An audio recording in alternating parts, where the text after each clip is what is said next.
இந்த 2026ல டிடிஎஃப் வாசன் மாதிரி யாரெல்லாம் கேஸ் வாங்க போறாங்க? ஸோ அதில் முதல் ராசி கடகம்.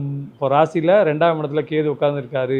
அப்போ கேது வந்து என்ன பண்ணுவார், இந்த சாகசத்தை வந்துட்டு ரொம்ப விரும்பி தைரியமாக என்னன்னாலும் பார்த்துக்கலாம் அப்படிங்கிற ஒரு மைண்ட் செட்டில் அநியாயத்துக்கு வண்டியை ஓட்டுறது, காரை ஓட்டுறது அப்படிங்கிற மாதிரிலாம் போவாங்க. அதனால சில சட்ட சிக்கல்களை சந்தித்து அதுலேயும் ஃபேமஸ் ஆகக்கூடிய ஒரு அமைப்பு இது உண்டு. அடுத்தது மீனம். அதாவது இந்த 7.5 சனி காலகட்டத்தில் வந்துட்டு என்ன பண்ணுறதுன்னு தெரியாமல் இவங்களுக்கும் அந்த 2-9 கூடியவரோ செவ்வாயே வராது. நல்லா கொஞ்சம் பார்த்துக்கோங்க. கடகத்துக்கு 5-10, மீனத்துக்கு 2-9, இப்படி பார்த்தாலும் செவ்வாய் தான் வராரு. இந்த செவ்வாய் என்ன பண்ணுறாரு, சந்தோஷமாக வண்டி ஏற்றிட்டு நான் என் காதலியோட போகிறேன், கேர்ள் ஃப்ரெண்டு கூட போகிறேன்னு சொல்லி போய்கிட்டு பல பிரச்சனை சந்திக்கிறாங்க. ஸோ அந்த மாதிரி எல்லாம் பண்ணி கோர்ட்டில் கேஸ் வாங்கக்கூடிய ராசியில் 2வது மீனம். அடுத்தது மகரம். இந்த மகரத்துக்கும் பார்த்தீங்கன்னா செவ்வாய் பகவானுங்கிறது வந்துட்டு 4-11 கூடியவராக வருவார். இந்த 4ஆம் இடங்கிறதா வண்டி வாகனம் அப்படிங்கிறது, 11 சாகசம் பண்ணுறது, இந்த வீரத்தீர செயல்கள்லாம் புரிகிறது அப்படிங்கிற வேலையெல்லாம் பண்ணுவாங்க. இவங்க மாற்றுறதுக்கு இல்லாமல் ஏத்தாப்பில் வரவனையும் அடிச்சுட்டு ஹாஸ்பிட்டலில் போய் அட்மிட் ஆக வச்சு அநியாயத்துக்கு செலவு பண்ண வச்சு, இது சாதாரண கேஸாக போய் கடைசியில் வந்துட்டு கோர்ட்டு கிரிமினல் கேஸாக போய் அப்படியே வந்துட்டு கொலை கேஸாக மாறக்கூடிய வாய்ப்புகளும் உண்டு. அந்த 7.5 சனி காலகட்டத்துக்குள்ளே இவங்களுக்கு முடிய போகிற நேரத்தில்